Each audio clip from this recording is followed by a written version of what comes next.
Good day and welcome to a new animation. Today we discuss the older patient. Why and how does the older patient differ from a younger patient? It is good for all healthcare professionals to know what to take into account. Also for patients themselves, by the way, or other caregivers. It all starts with knowing what aging is. There are many different definitions for this, but I think this is the most useful one. The body experiences continuous stress through external and internal influences. For example, sunlight and air come from outside, while inside the body there are all kinds of processes, such as metabolism, movement, cell division, and storage of reserves. All these influences produce stress. And all the stress from outside and inside the body causes damage. Damage to cells, tissues, and organs. Fortunately, most of the damage is eliminated by repair systems, but those systems are not perfect and therefore some damage remains. That damage accumulates over the course of life, and you can imagine that everything will work a little less well. And so the kidneys function a little less, the knees wear out, the sight gets a little less, and the memory will decline. The recovery of damage and the poor functioning of the organs also means that with the increasing age, the chance of getting sick also increases. And because all the functions decrease and the chance of disease increases, the chance of death increases automatically. The aging process immediately has a number of consequences that characterize the older patient. Due to the loss of function of organs, the body's spare capacity has been reduced. So, if older patients become ill, the chance of complications is greater and it takes longer before they are restored. This makes older patients more vulnerable.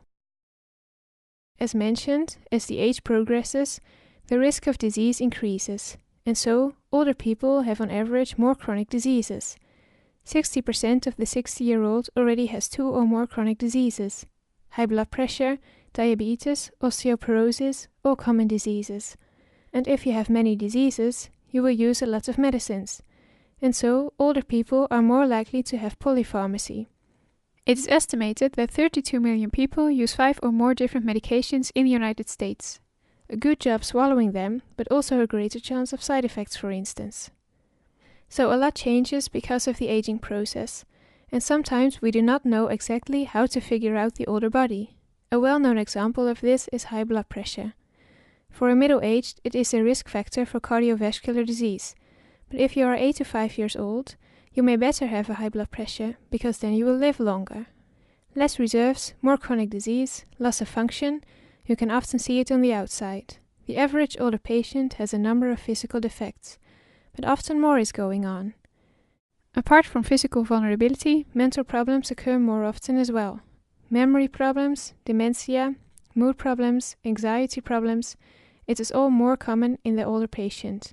Moreover, the social network of older people is on average smaller than at the younger age.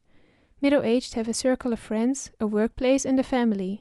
At a higher age, you no longer work, it becomes less easy to visit friends, or friends and relatives of the same age might have passed away. Much more than among young people, physical, mental, and social problems go hand in hand and interfere with functioning. A physical or mental illness often has major social consequences. Loss of mobility or mood problems can lead to social isolation, or the other way around. Social isolation leads to mood problems, which can often cause worsening of physical complaints. In addition, this functioning may be the most important thing older people have, more important than living as long as possible. Some older patients may value it more important to maintain their independence, to be self-reliant, to be able to participate in the society, or to be able to attend a birthday. So far, I have considered all older people as one group. Sorry, but that's too easy, because older people as a group are much more diverse than young people. For example, because not everyone is aging equally fast. With an increasing age, everyone ages, but in one this process goes faster than in the other. And so it may be that at the same calendar age, the age in your passport, one person is much older than the other. The same calendar age, but another biological age. And the biological age may also differ in physical, mental, and social aspects. Well, just to summarize, older patients are very heterogeneous with respect to their physical, mental, and social functioning and biological age, which determine their risk of adverse outcome. Therefore, rather than calendar age, these characteristics should be assessed. Thanks for watching and see you next time.